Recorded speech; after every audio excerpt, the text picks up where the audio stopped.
Hi, it's Steve. Today we'd like to show you how to change the drive motor on your washer, and it's a really easy job.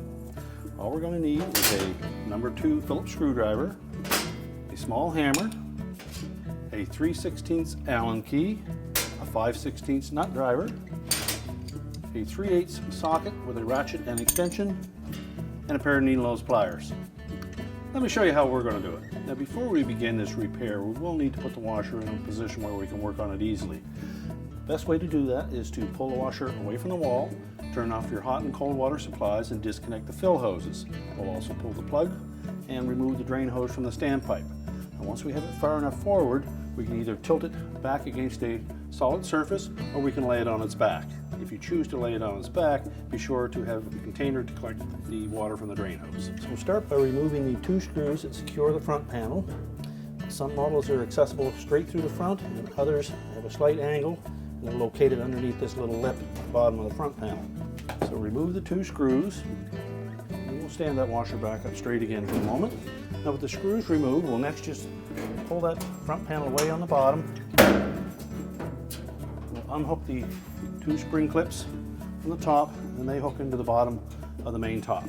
We're going to then set that panel aside. Now we can do this job by just tilting the washer back, but we do find it easier if you can lay it completely on its back. So that's the process that we're going to use today. Now that we have the washer laying on its back, our next step is going to be to remove this cover that sits atop the motor. There's a single 5/16 hex head screw that secures it to the front of the cabinet. Remove that screw and then just pull that cover off. We're going to use that as a parts container. Just roll the belts off.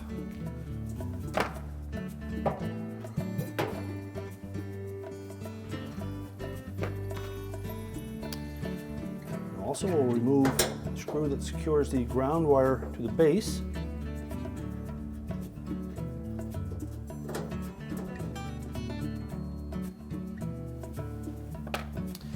And next we need to remove this pulley, and it's held to the motor shaft with a set screw. We'll use that 3/16 inch Allen key. Make sure it's firmly seated into that pulley, and they're normally on there quite tight, so we're going to use the hammer to give that a sharp rap.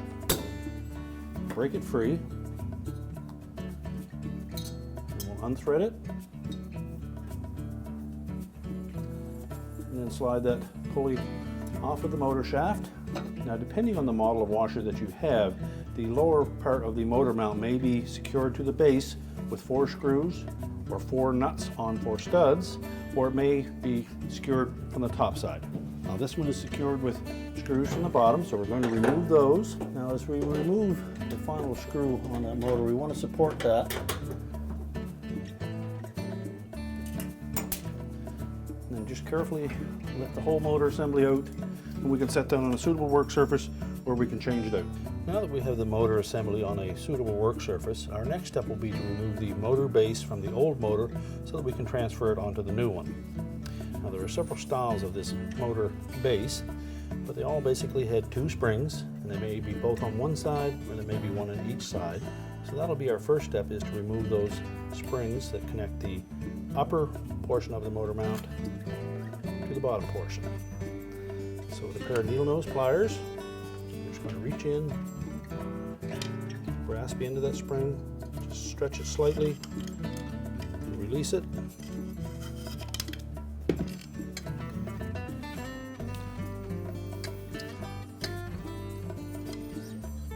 We'll also want to inspect those springs to make sure that they're not overly stretched, and if they are, we'll need to replace them. And that allows us to slide the lower portion of that motor mount freely, and we can line up our 3/8 socket with the nuts that secure that upper motor mount to the base of the motor. We're going to loosen those, and we can slide it forward and line up the top ones. Now we go ahead and remove all 4 of those nuts. Now with all 4 of them removed, we're next going to lift that whole motor mount assembly away from the motor. But before we do so, we'll want to take note of the orientation of how it sits on that motor. We'll call this the front of the motor where the switch is. And the rear of the base is the same end that has the ground wire attached to it.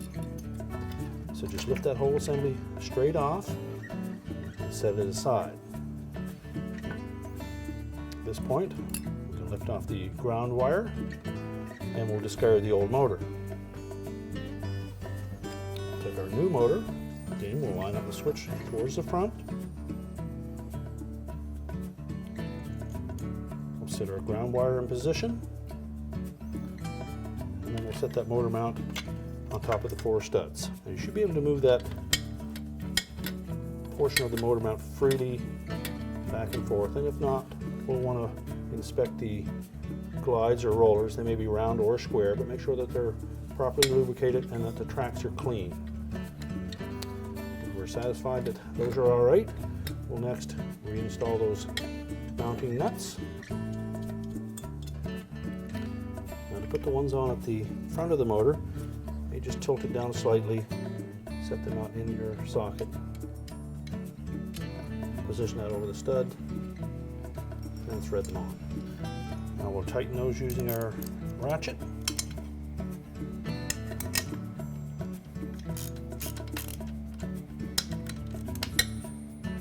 Don't over tighten them so that you don't want to break the studs off on that motor.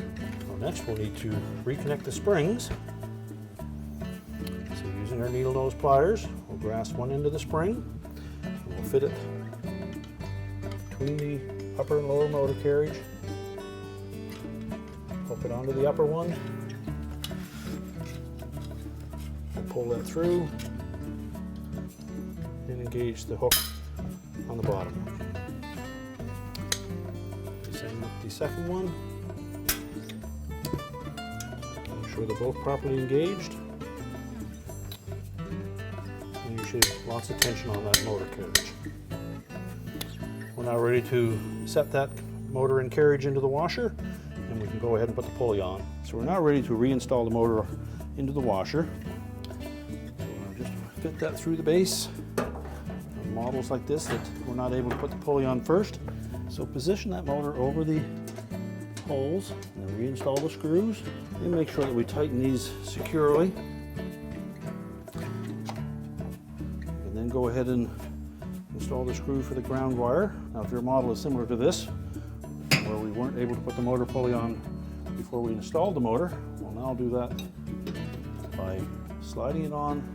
The bottom of the motor shaft is just about flush at the bottom of the pulley. And you'll note that there's a flat side on that motor, so we'll want to rotate that where we can access that set screw. Take our 3/16 Allen key, make sure we have it properly positioned, and then we need to firmly tighten that set screw. So holding it in position, just give it a little rap. Jam it. We can then go ahead and put the drive belt on. That's the larger of the 2 belts. That fits on the upper portion of the pulley. Just rotate it from the motor pulley onto the drive pulley.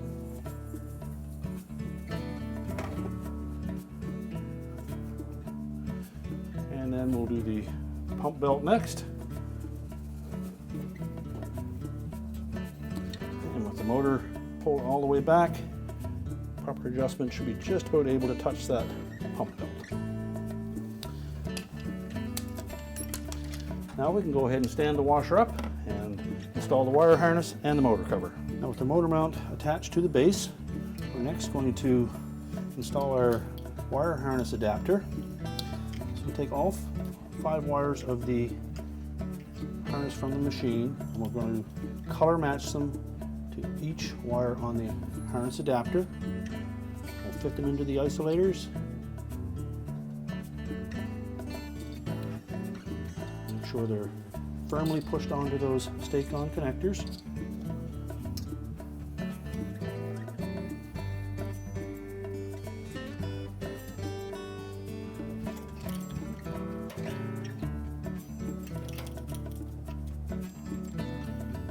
Also take note of each of the individual wire connectors from the machine to make sure that they show no signs of corrosion, and also make sure that they fit on there snugly, and if they don't, just pull them back out and get them a little crimp with your needle nose pliers.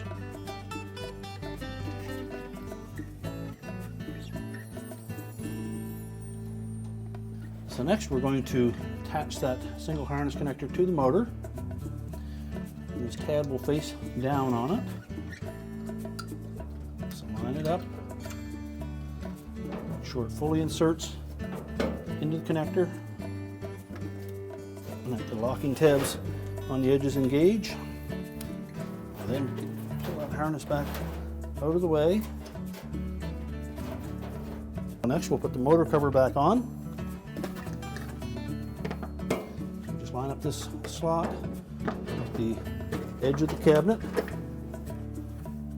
Take our 5/16 screw. And now we can go ahead and put the front panel on. We're now ready to reinstall our front panel, and we've tilted the washer back in this instance just to make it a little easier. But we're going to hook those two spring clips, tilt the panel away from the washer, with some upward pressure against the main top. We'll hook those two clips in, slide it down into position, and then we'll install the two screws that secure it. We'll now tilt the washer back onto its feet. And then we can go ahead and put it back into position, reconnect the fill hoses and the electrical, and our repair will be complete.